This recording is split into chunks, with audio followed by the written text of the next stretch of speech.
Hi, Mark. Hi, Richard. Hi, Ryan. Hello, Richard. Hi, listener. We're Listener, back. Singular? Oh, probably Listener. only one. Yeah, probably only one. Yeah, well, given we've been away for so long. That's McKee. I forgot what. He'll be the definite.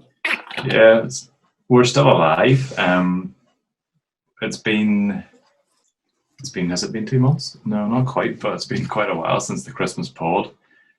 And we haven't played much football for various reasons. So, we're alive. We're back, and you might think that we've just come back because we won at the weekend and we got a point last night against the league champions, and you'd be spot on. That's why we're back. That's exactly why. I mean, we had to be able to do prior podcasts, but we just had to wait until we weren't depressed anymore. It's been a long wait. Yeah, I mean, since the last pod, how many have we played? 4 or 5 games? 4 has it been, or 3? I think I rewatched. I was watching some of the Sky footage from last night, and I think Carrick native Paul Gilmore said that we've played 4 games in 82 days. Excuse me. So it's been a while. Run of games, and it's going to get pretty hectic now. I think we'll come on to upcoming fixtures later on, but we're fully booked for the next 10 Tuesdays and 10 Saturdays. So the rest of our lives, basically, will be taken up by Tuesdays and Saturdays. Yeah. So let's see. Well, it's the 2nd of January. We were away to Coleraine. Okay. And then we're meant to play the Arm. But we went into isolation. That's not mentioned Stormont or Arlene or Robin or Michelle, okay? Don't start me. Okay. Start me, please. Then we're meant to play Coleraine again. So that was a reverse fixture which was rescheduled, I think. That got called off because we had a frozen pitch. Then we had a 2-week circuit breaker with testing when we returned. Then we were meant to play Portadown. That got called off because the pitch was frozen in parts. I don't know which parts. I don't know. You send out in a postcard to Roston Love and get an answer maybe. Then, when we came back to play, when we got some competitive football, we played Glentoran and Ballymena and lost both. Ballymena was on BBC, and maybe that was probably, if you were looking at performances, Glentoran was a decent performance that night. We should have won that game. We should have. It was our first game back, or since the Coleraine game, so that would have been about 3 weeks maybe. And we didn't look like a team that hadn't played for that long. It was a really good performance, and I think we had everything about us except the cutting edge to score, because obviously we didn't. We lost 2-0, but. Had we been able to put the chances away that night, as you say, I think, we wouldn't even have got a draw. I think we probably could have came away with the win. Yeah. And the TV cameras came against Ballymena. But it still couldn't rival CRFC Uncut, Mark. Still felt Uncut was... better. Well, yeah, I think so. It's there every week, isn't it? So it's one for the fans. I think it is good at the minute. Because people can sit and watch that after the game. Yeah. 6 or 7 minutes of what goes on. It does lack that roar whenever we score a goal. I remember the first one against Warrenpoint. Whenever we scored late on. That was a good day. Army. Yeah. It's weird. It is weird watching old football matches on YouTube and seeing full stadiums. It feels like it's It feels like it's from a movie or something that didn't actually happen. Do you ever, whenever you're watching like Sky Sports News, do you ever see a clip or even Soccer AM and there's crowd in the background, and you almost feel like grabbing the person beside you and going, they're not socially distanced. Like, it's so weird. We're so far into this new world, or whatever you want to call it, that seeing those sorts of things, like imagine going into Tesco, without a mask or without sanitising your hands. Yeah. It's just, no. won't feel right whenever it's all over.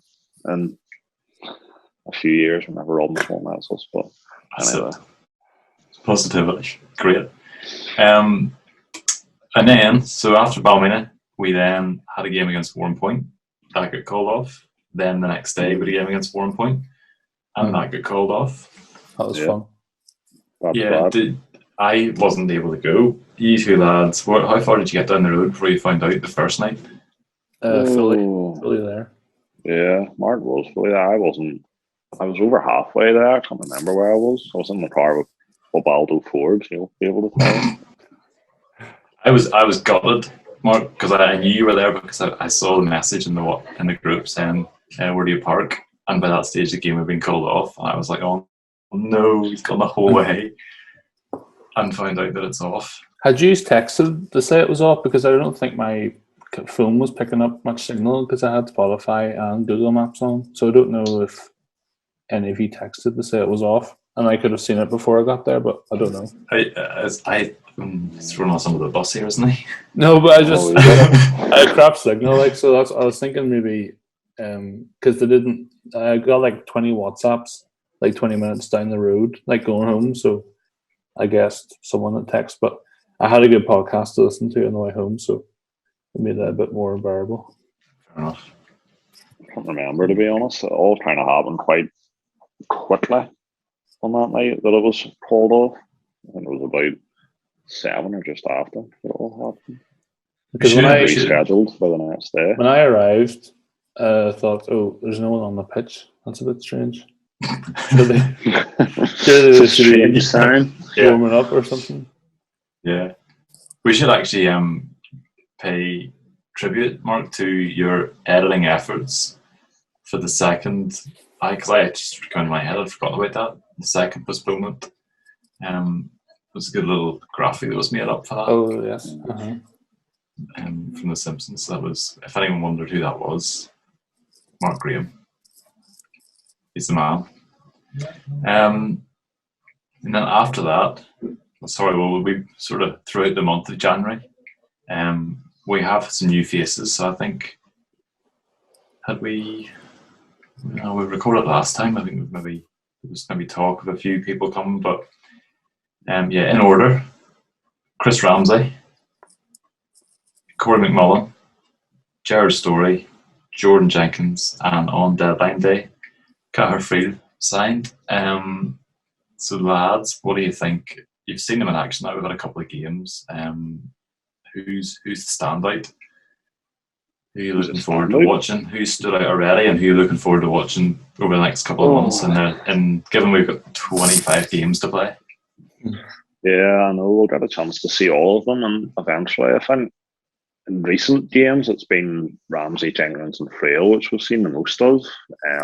McMullen came on against Coleraine as a sub, but then he got injured in training not long after that, so we didn't really get to see as much of him this month as we would have liked. But I think our transfer business in January has been quite good, and I think it was obvious that we needed to bring some players in just based on our league position, and not all the performances in the opening few months were where they needed to be. And we haven't made wholesale changes either. We've added all over the pitch and in the right areas with the right players who've improved us, and I think it's shown that the team that we did have there, that kind of basis, that it wasn't far off. It just needed those few extra heads, those few extra faces to come in and give us a bit more quality and a wee bit of a lift.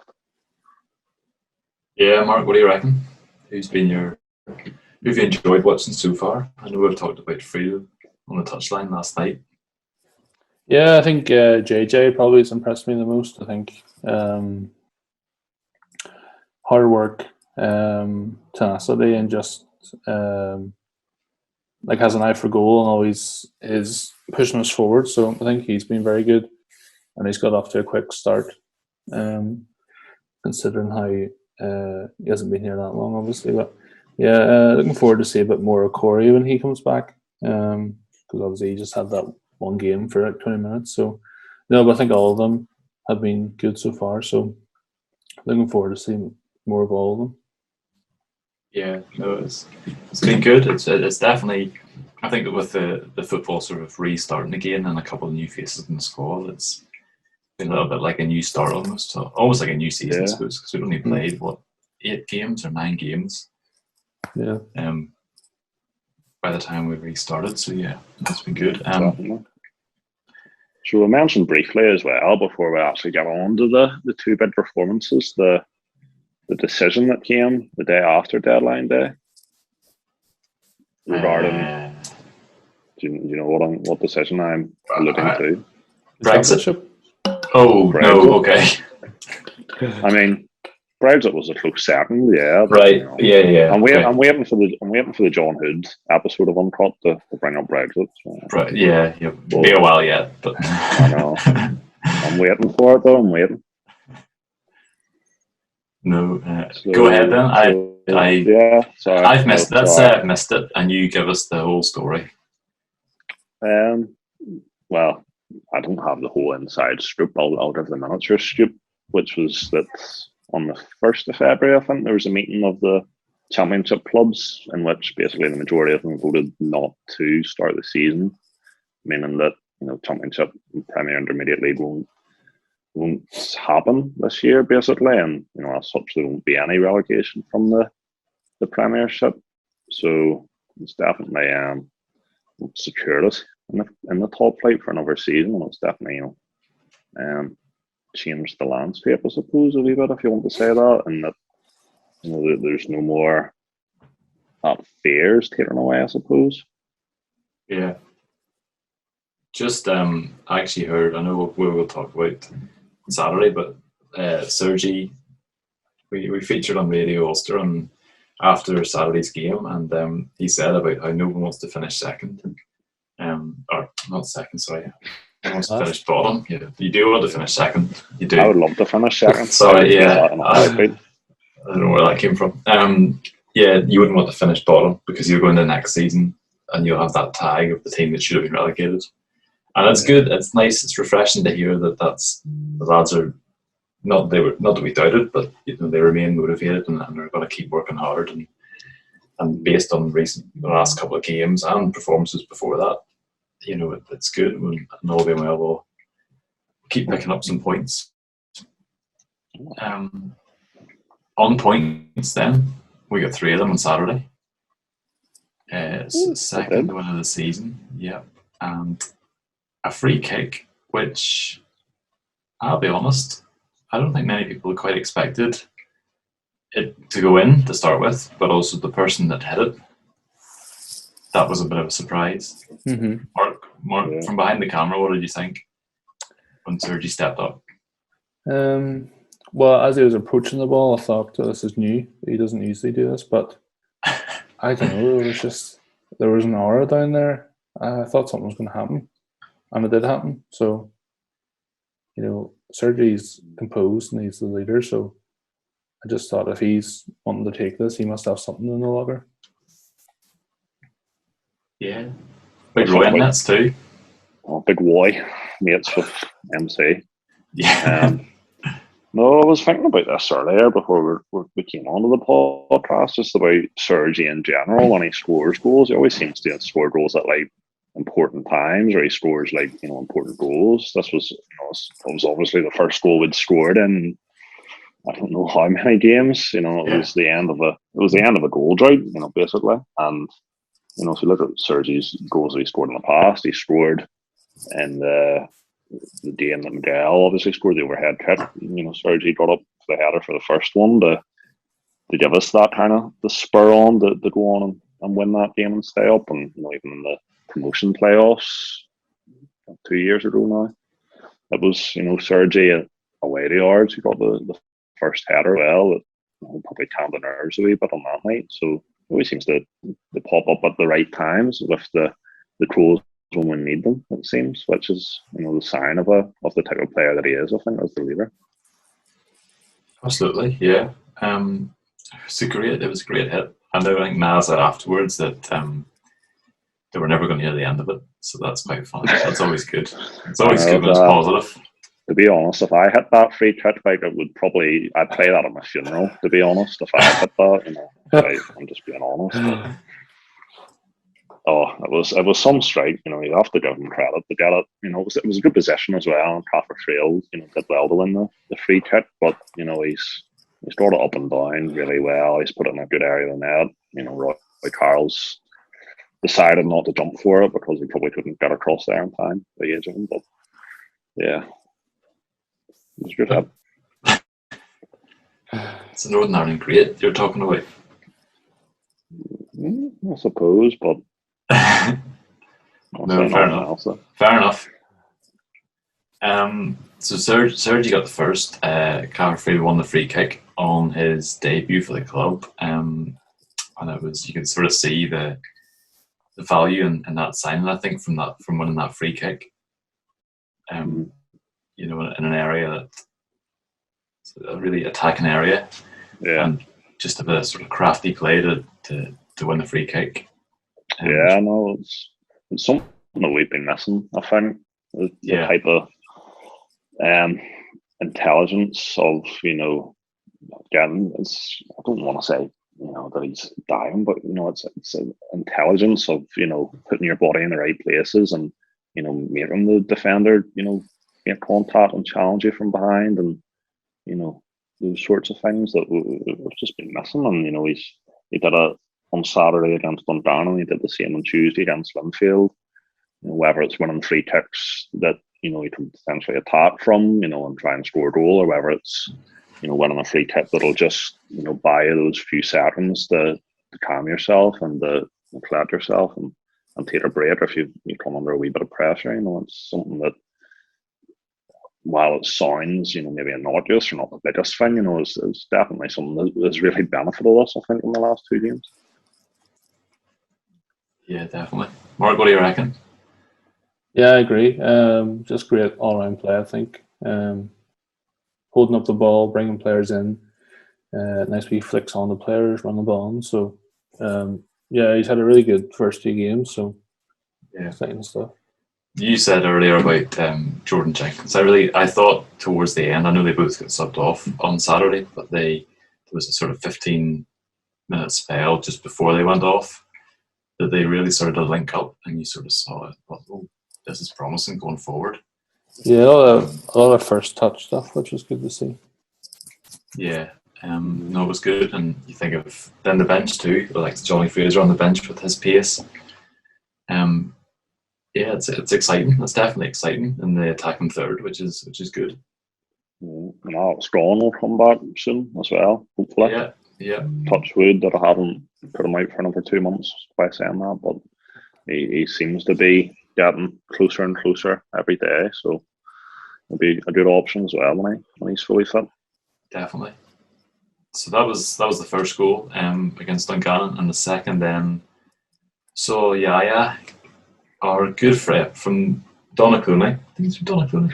The Donaghcloney Supporters Club are big fans of Yaya. Sure. Yeah.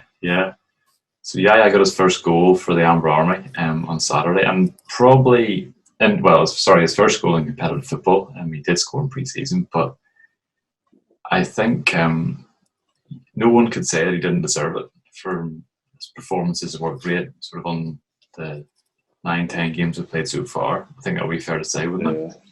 I'd say Yaya's done absolutely everything in his time here, in his competitive games, except for score. That's been his one burden, if you like, that he just wasn't able to find the back of the net. And, on Saturday, Lee Chapman, done very well, I think, down the right flank. And he had the vision to pick Guy out, and he sends it back across the goal and run for Roy Carroll. So it was a really good finish. And, hopefully now that he's got off the mark, that'll give him the confidence that, I don't know, whether it was a confidence issue before, or whether it was, just something else, but hopefully that'll motivate him and encourage him on to hopefully grab a few more goals, because he does get himself in good positions to score.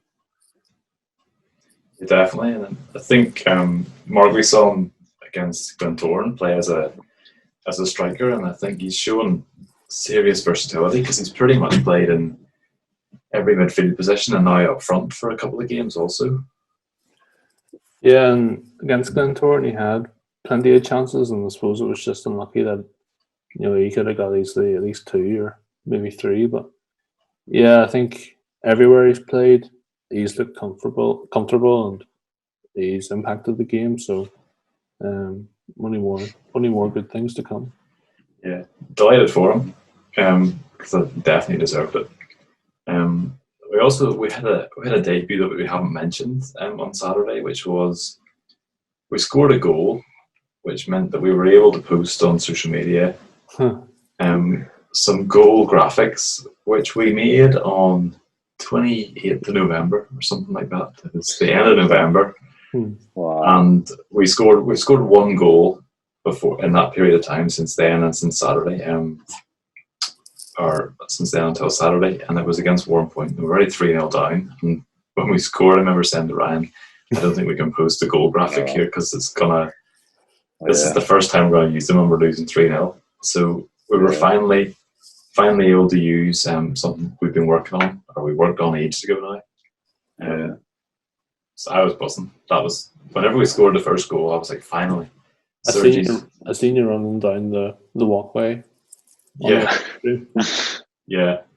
I was wondering, was I caught on the BBC? I seen you in real life as well, but I watched. Yeah. Oh, I wonder, could you see it on the live stream? Yeah, you could. Oh, could you? Yeah. Really? I don't know. It was a wee bit of a sprint, like, wasn't it? I forgot initially, and then I'd got the free kick on. I'd taken the photos of it. And then I suddenly thought, hang on, we've scored. Graphic. And then I came, bounding down like baby giraffe towards Ryan, shouting graphic, so he didn't forget. And he didn't, which was good. Well, I don't think I could have for that sort of reminder. No, that's coming. I should probably pay you from now on. Anytime I need to remember something, you can just come bounding past me, shouting at me. With a high-vis jacket on. Remember. Yeah. No, very good. And then we got 2. So Yaya's appeared as well, and then that probably leads us nicely on we were able to post a graphic about Dan Kelly last night. Last night we played Linfield. That was the 3rd time we've been live on Sky, and the 2nd on at home. Well, it was a shame there were no fans, but I suppose it was good in a way because it meant a lot more people could watch the game than usual, so it was a good platform. Yeah. So to cover the game, we conceded a very early goal, and Mark and I were actually talking just around halfway through the first half that I think every game we've played Linfield this season we've conceded in the 2nd minute, or it certainly feels that way. Yeah. I think what was the first game of the season? Was that the Dungannon Waterworth, I think, scored? I think the Ziri scored. Well, I tried to enter him Shield. It was in Ziri. Forgot about that one. And then Jordan Stewart scored, but I'm pretty sure it was fairly soon after. Yeah, and that night, yeah. And then the following Saturday, we went to Windsor Park, and I reckon we were 1-0 down pretty early on as well. I think it was Waterworth. Yeah, I think it was Waterworth after 5-10 minutes, maybe. Yeah, something like that. And then last night, there was an even earlier chance in the 1st minute, but in the 2nd, Shane Lavery scored, and I reckon you were sort of thinking this could be a bit of an uphill struggle from here. But to be fair to the lads, I think, I don't know what you lads thought, but I thought from the 10th minute onwards, we looked very, very good, really good. Yeah, no, I'd agree. I think whenever that first goal goes in after 2 minutes, you really do think, like, what are we in for here? You look at the Linfield pattern line. They had Lavery, Manzinga, Naziri, Cooper. You really expect them to maybe go down a dangerous path, but credit the lads. They didn't, put their backs up against the wall. They didn't panic or anything. They settled the game, and from then on, as you say, we dominated. Not even the rest of the first half, the rest of the game, we dominated it in terms of having the better play, having the better chances, having more possession. I've never seen it before, and I don't really. It was a wee bit hard to believe to see it happening. They put in such a good performance against the Blues, but absolutely credit the all the players. You know, it was a real team effort, I would say. Mark, what did you think of it watching back to Uncut today and last night? What did you think of the performance? Yeah, I thought it was good. You know, I think the first 10 minutes after the goal, Linfield were kind of all over us. They were kind of charging everything down and blocking passes and kind of weren't really getting in the final third. But after that, I think really grew into the game. And yeah, I think we probably created maybe like 8 or 10 decent to good chances. There's a couple of occasions where we had like a lot of pinball in the box. And I think as the game went on, you know, we didn't panic or kind of nothing terrible went wrong or anything. So a very solid performance over the whole game. Yeah, so we went in the break 1-0 down and played pretty well in the first half. And the boys come out in the second half on a pitch that was starting to freeze, I think, by that stage. And continued where they left off. And it wasn't until we had chances, as you say, Mark, but it was the 84th minute corner on the far side from where I was sitting, whipped in by Jared Story. And it's quite a low sort of ball, but it bounced, sort of skidded on through to Dan Kelly, who finished it well. I think it went through Chris John's legs, but and the celebrations is, for those who can't see, behind Ryan and then behind Mark also. Yep, there you go. The lads enjoyed it. We all did. And Dan Kelly's graphic then appeared on social media. I think 5 minutes after that, Linfield they stepped it up a wee bit. I don't know if you boys felt that we got a bit deeper and it was almost like, oh, we get a point here. A little bit, but I don't know.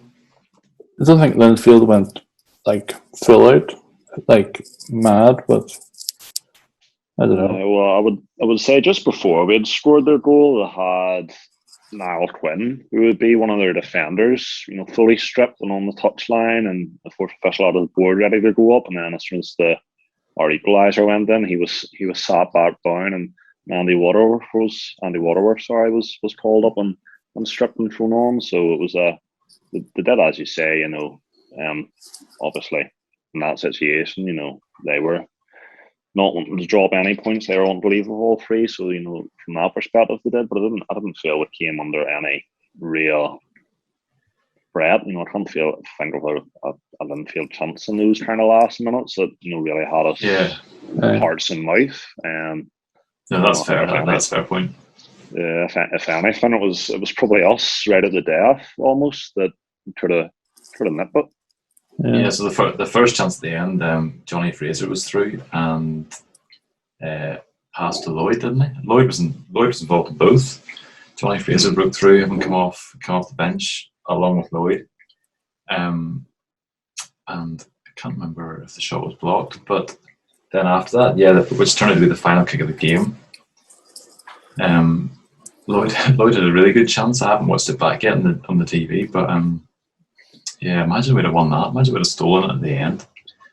I mean, you take 1-1, but imagine had gone in. I know there was no spectators in, but there still would have been a pitch invasion from me and Bobby Forbes sprinting on if we had scored that, to be honest, live on Sky. But look, you know, if you have to just think back to whenever we went 1-0 down after 2 minutes, and had somebody said to you then, if you're going to draw this match 1-1, you know, you would have taken it. So I think as Niall put it after the match, can't be too greedy, even though you're looking at that chance or those 2 chances and thinking, you know, we really could have took all 3 points. Yeah, definitely. Shout out to the Sky team, who I don't know if they drove to Cork after the game last night, but if they did, fair play to them.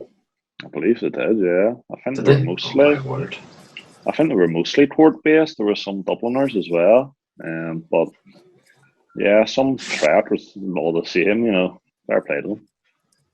Definitely. But they're welcome anytime. Like, come back whenever you want. We have a game coming up, Glenavon, is it? Saturday week or something like that. Or more involved. Definitely. Before that, we play Crusaders on Saturday at Seaview. That'll be another challenge. But as we showed last night, a solid performance, and the boys put in a shift like they did, which they'll hope to do again. Who knows what'll happen? So what do you reckon? What do you see coming up? You never know. You don't want to get your hopes raised too much. If in a way you don't want to you want to keep yourself grounded. I think that's what I'm trying to say after a result like that. It was a really good result, really good performance, but you've got to go in with the exact same kind of attitude, the exact same application and performance this Saturday to get a result, because Crusaders are one of the other top teams in the league, and Seaview's a really hard place to go. I was trying to think earlier the last time I've seen us win or even get a result against the Crews at Seaview, and I really can't, off the top of my head, think of when that might have been, if I've ever even seen that. So it's a really tough place to go. The Crews, I can't remember what their recent results have been, but they'll be out to get all 3 points against us. There's no doubt about that. It'll be a tricky one for us. Yeah, Mark, what do you see coming up? What do you reckon? I don't know. Crusaders is one of the few games or stadiums I've not been to yet. So just looking forward to that in that ways. But yeah, I suppose it's going to be probably more of a physical game than last night's. But yeah, it'd be nice if Alex Gong gets on the bench, and hopefully as we progress over the next few weeks, we can have a full squad. That'd be nice. So just looking forward to it, and we'll see what happens. It's a good point you mentioned on Gonny, because I think pace at Seaview it's such a quick pitch. I mean, the ball just can fly away. Yeah. And that's one strength that's over the years, as we see with Heatley. His pace, and been days we've gone there and it's been the Paul Heatley show, and it's, even though he used to play for Carrick, it wasn't in a Carrick shirt. No, he always seemed to have, for whatever reason, some sort of spell against us for anything we played against us. He would have just casually grabbed the hat trick and the Royal Worldies in the top corner. But yeah, the Crews, as you say, the pitch is beneficial to fast players. If you look at the Crews teams down the years, they've had the Paul Heatleys and the Gavin Whites and those fast, tricky players who would play off, the big strikers, the Jordan Owens or your big mate Adam Leddy. Yeah. But we have a lot of pace going forward now as well. I would say, JJ's, can really get going. Johnny Fraser's fast, strong if he comes back and is available. Is a really fast player as well. So hopefully that's something that we can use to our advantage as well. Definitely. Just checking the schedule, and so after that, Glenavon on Tuesday night, and then I'm right in saying then that's Glenavon on Saturday. You were talking about, Mark, or Ran, that you were inviting Sky to come to, so it's Glenavon back to back. Yeah, Glenavon back to back. I think we've had back to back games before, but I can't remember the last time that it happened. It's definitely the first time in a few years it's happened for us. So I don't know what you think about back-to-back games, about playing the same opposition 2 times in a row. I'd imagine it's weird. A weird feeling. I was going to say it's weird. I find it weird also from our season, because we've played Linfield twice now, and we've played Glentoran twice, both at the Oval, and then we haven't played Glenavon at all. So I mean, obviously we know why that is, but it has been strange, because we haven't played Crusaders yet at all, or Glenavon. I think maybe just those 2. But and then that'll be ticked off the list in just over a week's time. So yeah, and then jotted down here is just in terms of, we've talked about the depth of the squad, we've talked about the signings that have come in. I mean, it's going to be a lot of chances and changes. I know now I said last night about seeing how fresh the boys are on Friday ahead of Saturday's game. That's going to be the case over the next 3 months, isn't it? Really? Yeah, I suppose it's got to be. You're just picking off one game at a time sort of thing. You can't be looking too far forward because you're just constantly assessing after every game. You know, I know Yaya looked like he maybe had a wee bit of a limp or minor niggle whenever he went off. And obviously, you know, Ronnie will assess his fitness. Corey McMullen, you don't know how far he is from being Kyle Sherry, I'm thinking too, went off. Kyle Sherry, went off with a bit of an injury. So, you know, it's going to be a squad game in these next few months. Definitely. You know, there's no player, no matter how fit you are, that's going to be able to play Tuesday, train Saturday, play Tuesday, play Thursday, train Saturday, play, you know, week on week, over and over for the next 2-3 months. You know, it's just not, it's not going to happen. So, it's probably good then that we do have a squad with such depth that we'll be able to rotate fairly, you know, regularly or when needs be. I'll give you put you on the spot here. And we'll check this at the end of the season and we'll see. Ooh. Name me one player in the squad who wouldn't spring to mind as a goal scorer who you reckon will score, because we're going to need the whole squad. So someone out of the blue who'll come on and score a goal, who do you reckon it's going to be? And you're going to go at the end of the season. Jeepers, I wasn't expecting that. Someone who will score a goal who we weren't expecting to score a goal. Like one goal or like consistently, maybe like 5? Well, 5 if you want. 5, whatever you... Basically, what we're doing is we're saying, who can the Jurors fans not expect to see score or come on and perform, and all of a sudden, boom, there you go, and you can then look back and go, I should have been in the scouting industry. I'm trying to have a think about this. It's a hard question. It's a big question. That is a hard question. There's a lot riding on it. Bobby Forbes will play this badly if I say something daft. He will. I would say Stevie Gordon. Oh, it's still in my name. Oh, well, Mark, have you got one? I'll go for Jared Story, sure. That's good. Grab us maybe a free kick or 2.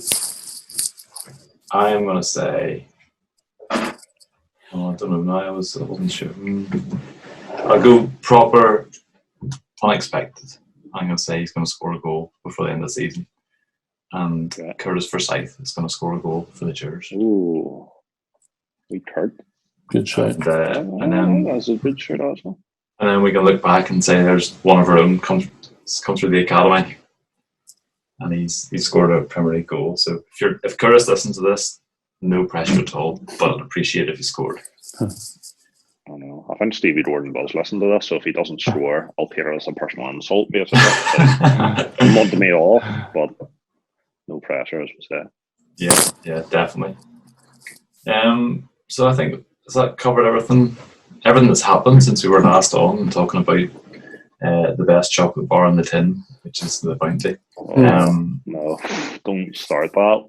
We're not far off. We're going to have an Easter special on chocolate as well, which I'm sure you are all excited about cream eggs and mini eggs and Easter bunnies and all that fun and jazz. I mean, for those who are listening and not watching the video version of this, Mark is literally right now licking his lips and scratching his beard, which is giving me the impression that he fancies some chocolate. Oh yeah, you know, Easter eggs are good crack. You know, you get the big egg plus the packet of something or the bar. It's a good time, you know. Absolutely.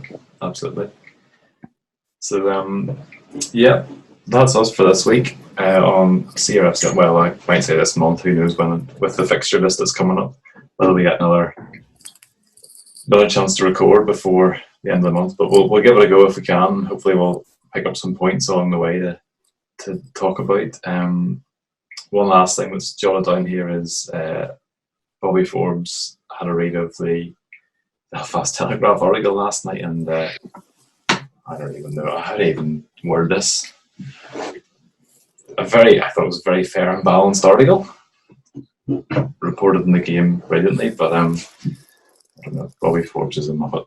No, I mean Bobby Forbes is taking up a new profession as a journalist credit, is what we'll say to that. So he'd be a ghostwriter, but he'd just leave the page blank. There you go. That's the latest Bobby Forbes story for you. On that note, is that us? That's us, I think. Sweet. See you, lads. See you later. Okay,